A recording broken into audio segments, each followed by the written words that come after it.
Neville Goddard, November 19th, 1971. The flood is still upon us. The tape starts in the middle of a sentence, describing things that happened unnumbered years ago, but I tell you it's contemporary.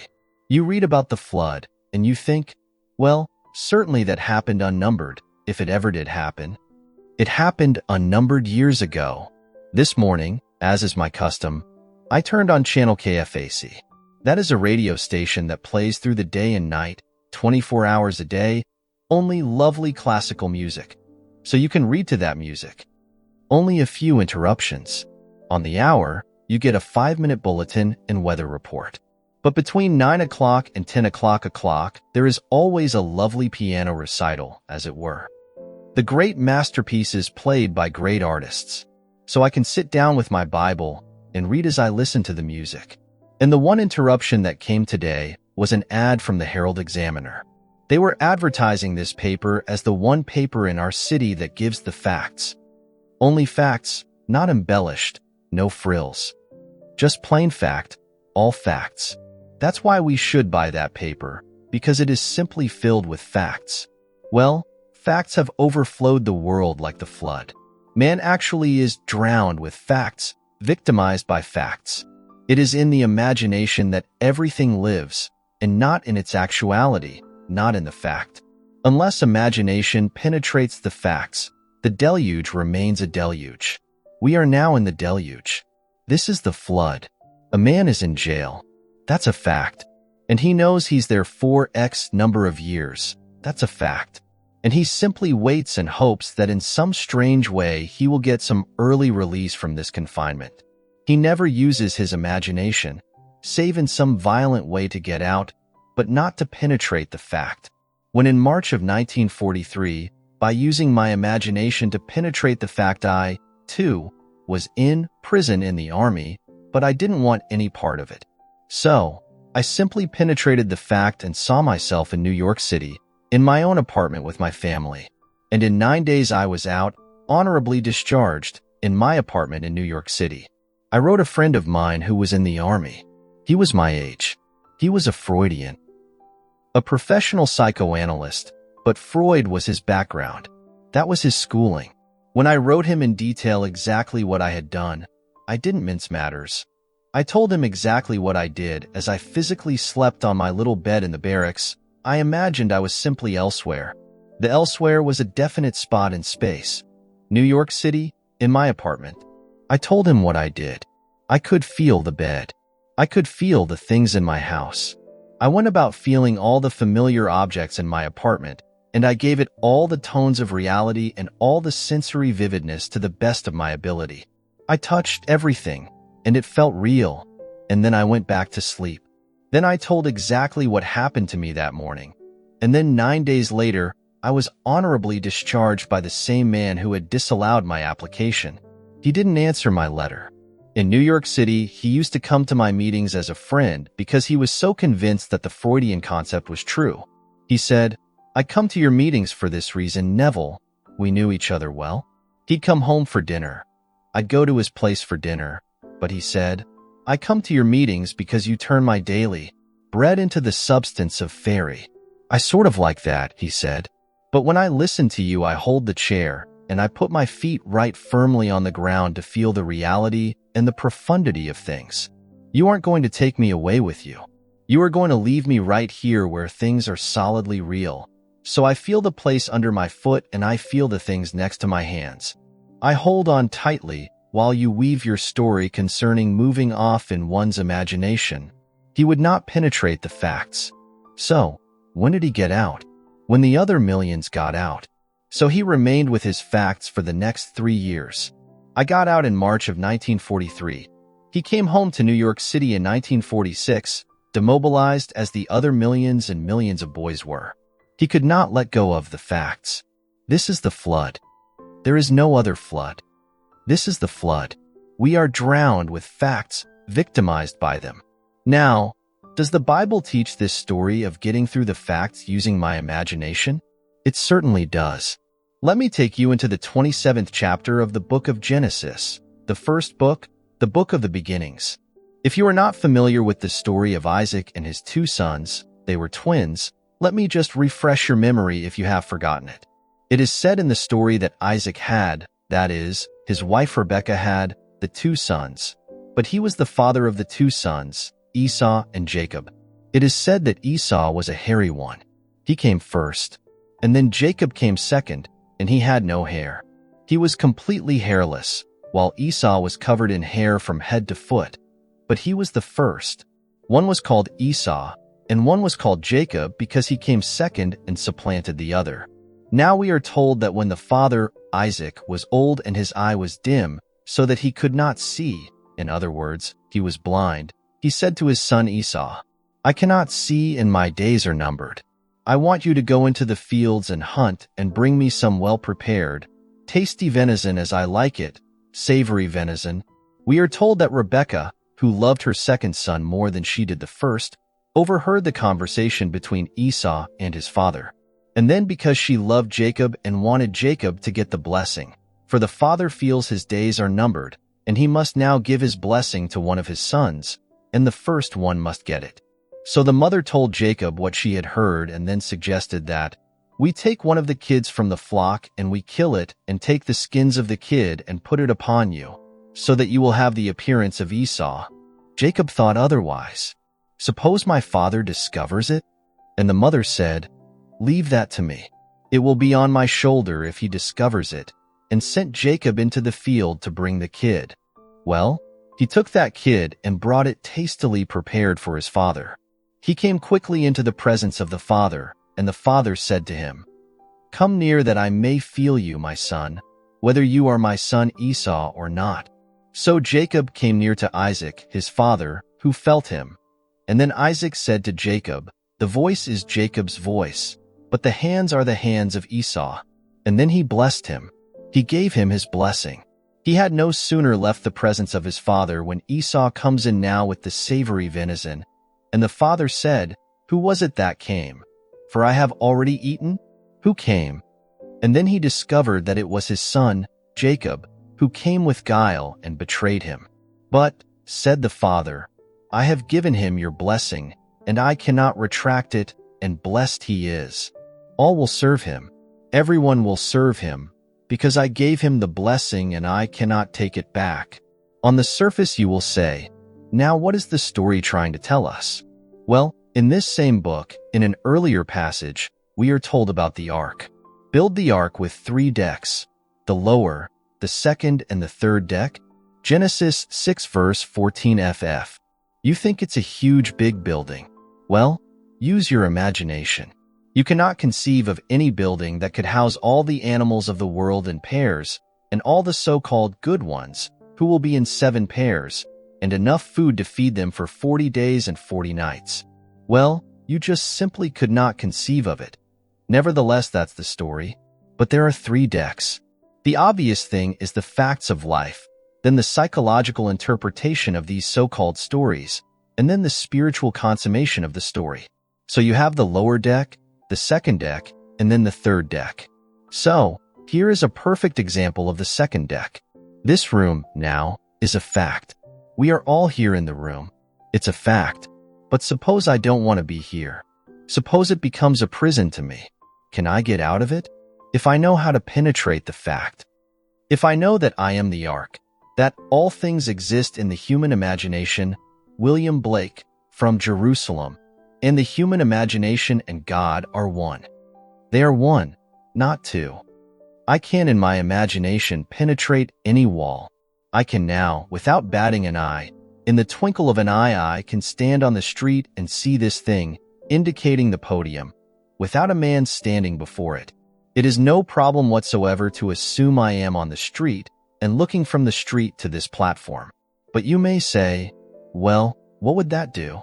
Well, let me do it and feel the reality, feel the solidity of the street under my foot and see this building from the street rather than looking to the street from here. If I do it and give it solidity, give it reality, I'll be compelled to go there. This is what Scripture teaches. That is my blessing. I can penetrate a fact, and penetrating a fact I can stand wherever I want to stand in this world. Then the promise is made, wherever the sole of your foot shall stand, that I have given to you. Deuteronomy 11 verse 24. I am not going to make you a promise and not fulfill it. I'll give it to you if you can stand upon it. So, I actually stood upon my apartment. I actually stood upon that floor and I felt the bed. I felt everything and gave it reality. My friend wouldn't allow himself to sleep in one place and assume that he was sleeping elsewhere, because that is a divided state of mind. He didn't want to become a split personality. So, he wanted to be completely coordinated. Well, he was coordinated all right for the next 3 years, all in one little spot in his barracks. And for 3 years he couldn't get out, because, first of all, he wouldn't try it, because I turned his daily bread into the substance of fairy, so he did not answer my letter. I have reminded him a few times since. Why didn't you answer the letter? Well, first of all, it didn't make sense, and I don't believe, said he, that really what you did was the sole cause of your discharge. He always questioned it. Then I'd repeat it another time and tell him again what happened this time. Well, that would have happened anyway. Then you do it a third time, and you do it a fourth time. Do you know? If you did it 1,000 times, he would still say, do it once more. It will always happen, as far as they are concerned. It just didn't happen because you did something. These things would have happened anyway. I asked, why do you analyze people then and let things happen?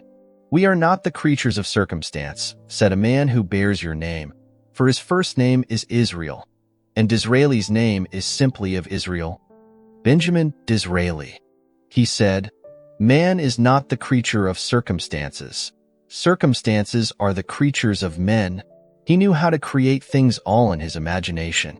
So I said, you bear the name of Israel, but you don't apply the story of Israel. If you'd only apply it, why?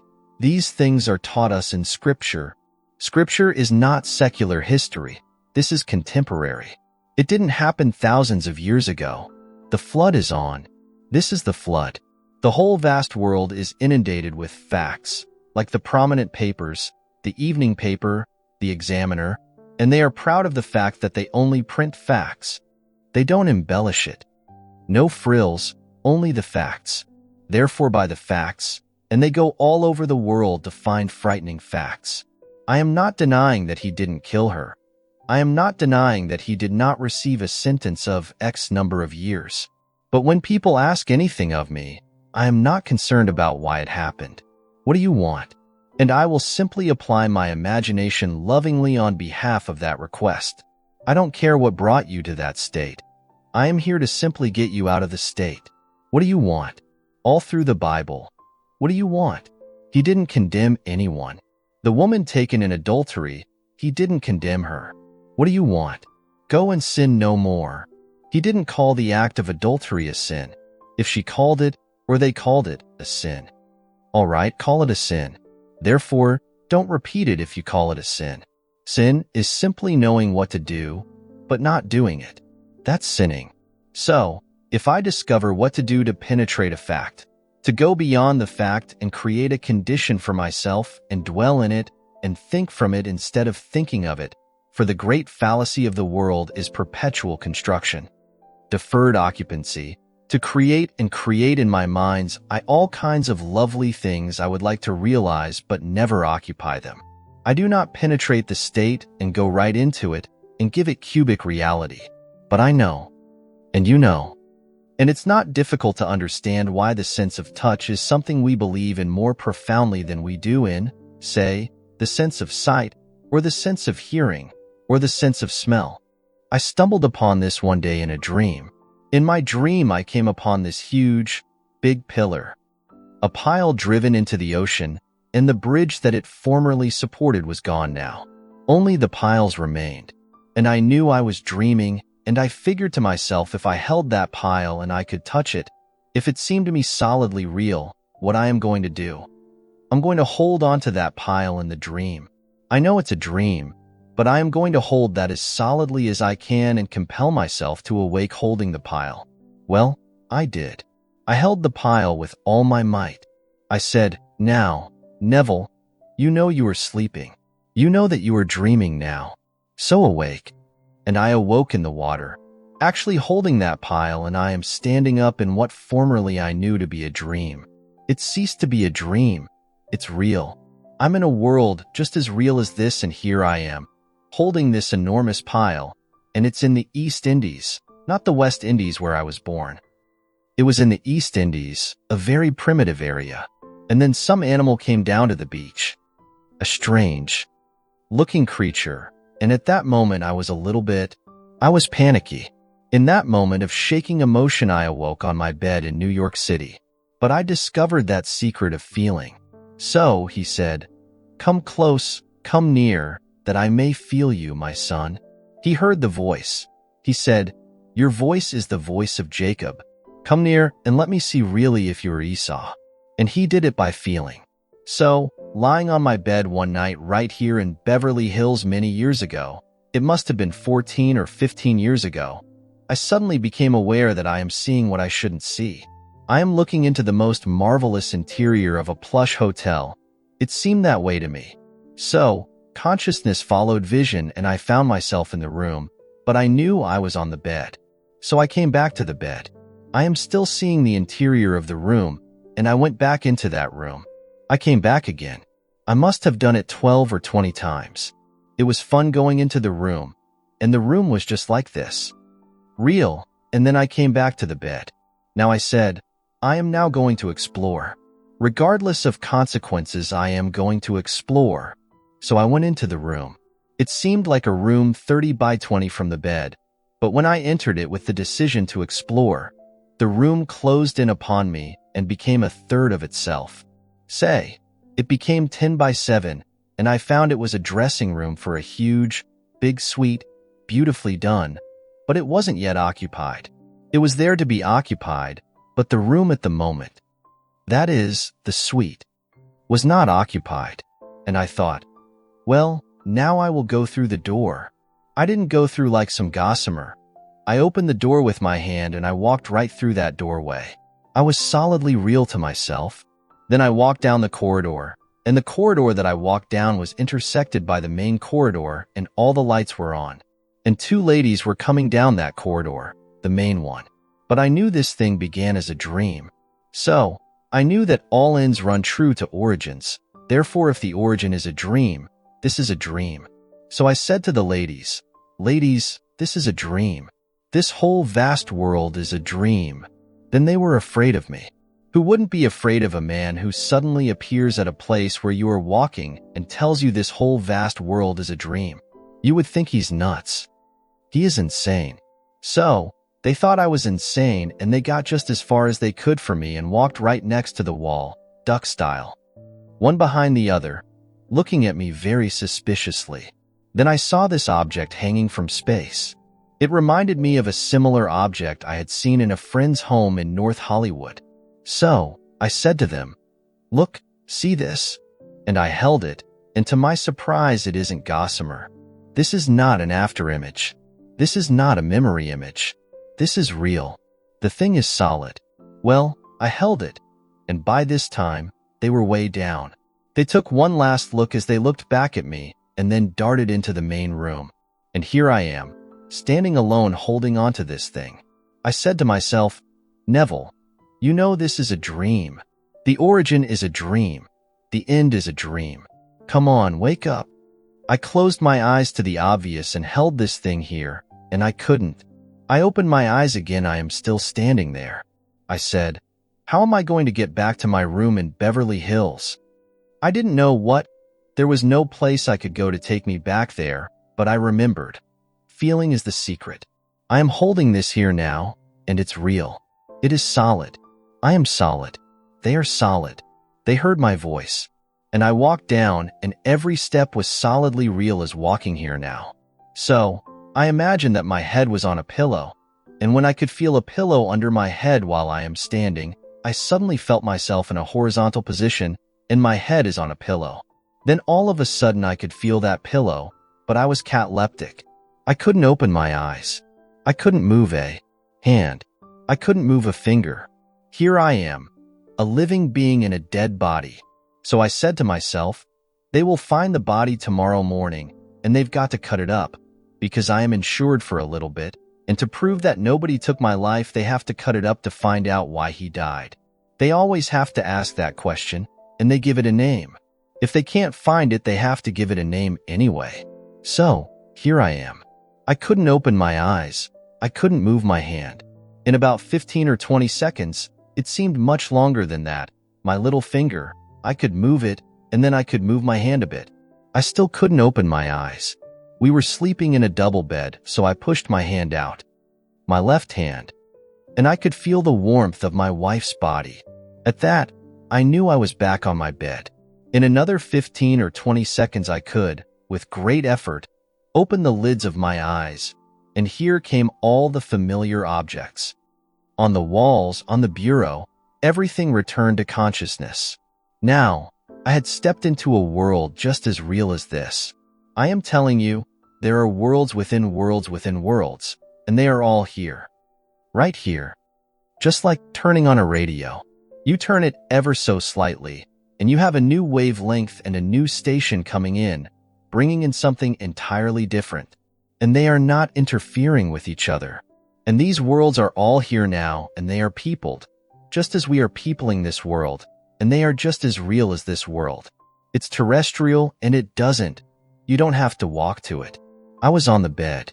I seemed to walk into it. I would say, what? 10 feet away, but the same area permeated the bed, and the bed did not obstruct it. And that world into which I stepped did not obstruct the house that I lived in Beverly Hills. It's all here. The whole vast world. Worlds within worlds within worlds. So, I tell you, facts are the flood. That's the deluge. There was no other kind of flood. We are actually inundated with the facts of life. And these facts, we change them every day. Today, this is the cause of so-and-so. Tomorrow, that's not so. It is another cause we have found, and the next day another cause. But while we haven't found the next cause, we believe that to be the fact, and we worship the facts. So I tell you, all things are in the human imagination. Man is all imagination, and God is man, and exists in us and we in him. Blake. From Annotations to Berkeley, the eternal body of man is the imagination, and that is God himself. Blake. From the Laocoon 1. There is no other God. It's all your own wonderful human imagination. And the one thing the whole vast world aches for is the awakening of the imagination. And when it comes with the birth of the promised child, which sets a man free from the horrors of this world we call the world of nature. For nature is simply that principle on which depends the sameness of forms in transmitted light. And so the thing goes, over and over. Haven't you observed a year? That at a certain time of the year, money is tight? All of a sudden it flows, and then at a certain time of the year it stops. Why? It's a habit. It's a transmitted state. You fix that fact in your mind's eye, and if you got $50,000 today, and say it's the month of December when money is always tight, you are going to loan the money out or give it away before December comes by. So when it comes by, you are going to be tight again. It's a peculiar, I would say, slavery. This thing called nature, in the sameness of forms in transmitted light. Now, you can penetrate the fact and break it, and that's what we are here to teach. I come, not to abolish the law and the prophets. I come not to abolish them, but to fulfill them, Matthew 5 verse 17, and to tell you the real law. It's not washing your hands before meals, although that is a very nice, clean thing to do. It's not giving certain diets, doing this, that, and the other. He explains that the entire law is psychological. He takes one of the commandments, which is a graphic one, to show you how everything must be interpreted psychologically. He said, "You have heard it said of old, you shall not commit adultery. But I say unto you, any man who looks lustfully upon a woman has already committed the act in his heart with her." Matthew 5 verses 27 and 28. Well, what man hasn't? What man has not violated that? So, he tells you the whole thing is a psychological thing. You cannot restrain the impulse. You may restrain it, based upon 1,000 little reasons. Maybe you are afraid of the consequences. Maybe you are afraid that someone will find out. Maybe you are afraid of this, that, and the other. But the impulse was there, and he tells you the impulse is the act. Well, if the impulse is the act, then creative acts are imaginal, for it was an imaginal act. So I have to observe my imaginal acts, for the imaginal act is a fact. It's going to actually become a fact, and then it will confront me. There was a lady in San Francisco. She said, "My brother." And she said to me, "I think he's innocent, but I do not know the facts of the case. But he was given 6 months at hard labor. He is in the army. And I don't think my brother should get 6 months hard labor in the army." I said, "You want him out?" She said, "Certainly I do." I said, "I tell you what, you may try it, so that you may give all praise to yourself and not to me. You do it. Well, what must I do? If he was out, would he come home?" "Oh, yes, he'd come straight to my place." "All right. And if he came to your place, what would you do?" "Well," she said, "I would throw my arms around him and kiss him, feel him." I said, "All right, do that. When you go home tonight, sit where you would normally sit, and just imagine that your brother is there, and that you have thrown your arms around him, and you are holding him and hugging him and kissing him." The next Sunday morning in my meeting in San Francisco, that woman could rise and tell this story. She said, "I went home, and I imagined I heard the doorbell ring, and the doorbell is downstairs. I have to run down one flight of stairs to answer that door. So, I heard it ring and I ran downstairs, and I flung the doors open, and here stood my brother. I went back upstairs. There was no brother, but I did it so vividly that it was almost like a disappointment that I didn't actually see him standing there, because it seemed so real to me." Well, a few days later she was sitting upstairs, and the doorbell rang. She said, "I almost broke my neck to get downstairs. I knew what was going to happen." As she threw the door open, here was her brother. She stood up in the audience and told that story to the 1,000 who were present that Sunday morning. They all saw her. No one, I presume, would go and verify it. I trusted her implicitly. If she lied to me, then it's entirely up to her. But I am convinced the whole thing was true. I don't check on you. I believe you when you tell me that it happened. But the thing is to practice. We are the operant power. And the flood is on. Let no one tell you the flood is over. And the flood is deeper and deeper, because we are more and more inclined for facts. The facts of life. Do you want the facts? Well, you had better make the prison walls all the thicker. But learn how to penetrate the facts. As you penetrate the facts, you must go to a certain objective beyond the fact. What do you want now? Well then, you go into the state of the wish fulfilled. What is the state? You decide. You determine what you want in this world, and you go right into that state, and then ignore the facts. Suppose the facts now still deny what you did. It doesn't matter. Let the facts remain. They will dissolve. They will all dissolve because you are going to remain faithful and you will occupy the state. No longer are you going to construct it and not occupy it. You are going to occupy the state. And as you occupy the state, it is going to work. You can do that with a job. A friend of mine in New York City. He came from out west. He was an engineer, and he said, "Neville, I want more money and I want more responsibility. I want to work for a certain firm." I said, "Do you know where they are?" He said, "Yes, on Madison Avenue. They do international work. They build bridges, they build dams, they build things all over the world. And I would like a job that would send me away because I could get 3 times the salary." I said, "Well now, go to the place and see where you would sit if you got the job there. Before they send you off, you would work in the home office first, wouldn't you?" He said, "I think so." "Well, go up there and just take a good look." He walked into the place, picked out the desk, picked out the place, and then he assumed, when he got back home, he was seated at that desk, and that was his job, and he named the sum of money, which was a considerable sum of money. He and his wife and daughter used to come to my meetings. Within a month he was in that job, and within 2 weeks he was on his way to the Near East, building bridges. Unfortunately, in a way, he did not live very long. He was a young man, but in about 3 years he was gone. He had a heart attack, and he was gone. But he would have gone anyway, whether he was here or there, for we come on time and we go on time. But at least, before he departed this world, he found the principle, which he will carry with him into the next world. For there is no death. He is restored to life in a world just like this, clothed in a body just like this, only young. Young as he was then, he'll be younger. But he has at least the memory of what he did to get what he wanted, and it worked. So, now he goes with the principle in his mind's eye.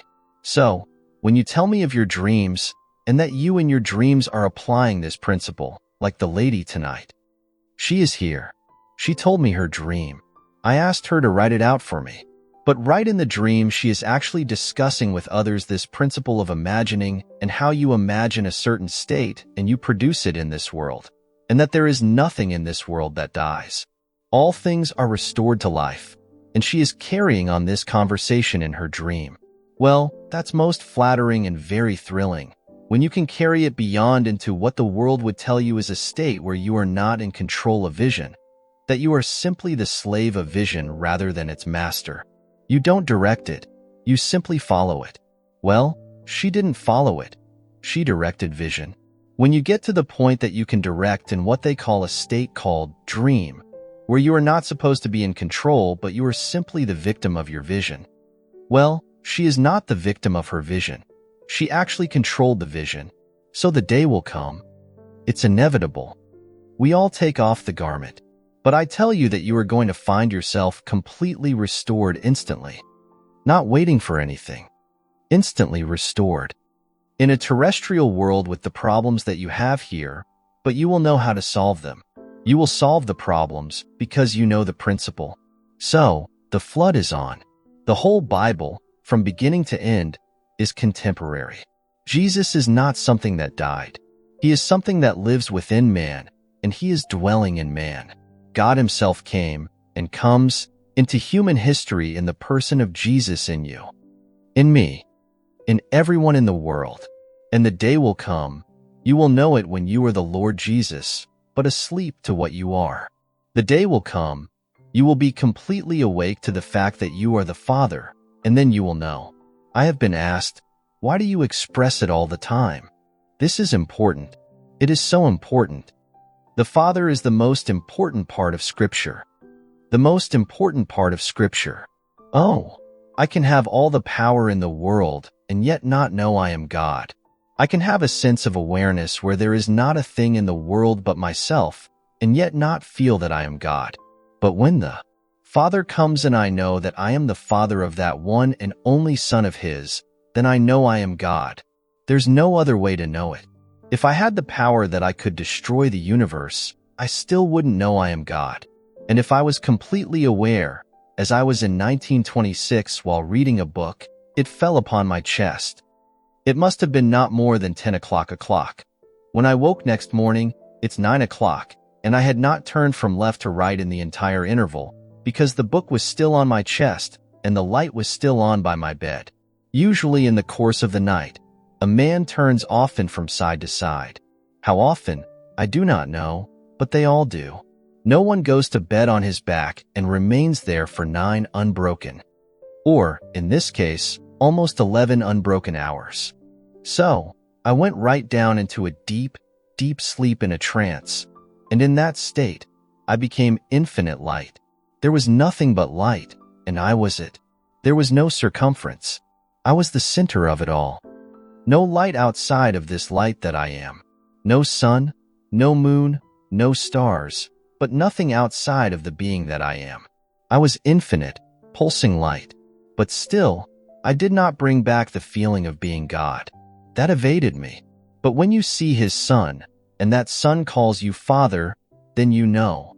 And there is no doubt in your mind as to who you are. That's why I say this is the most important part of Scripture. And yet it's the one thing that people will question me on. Why do you emphasize it? Why do you repeat it over and over? Because it's the one thing in the world that you will, one day, experience, which will convince you that you are God. Not a thing in the world will convince you outside of that. But in the meanwhile, we can penetrate the facts. The man imprisoned need not be behind bars.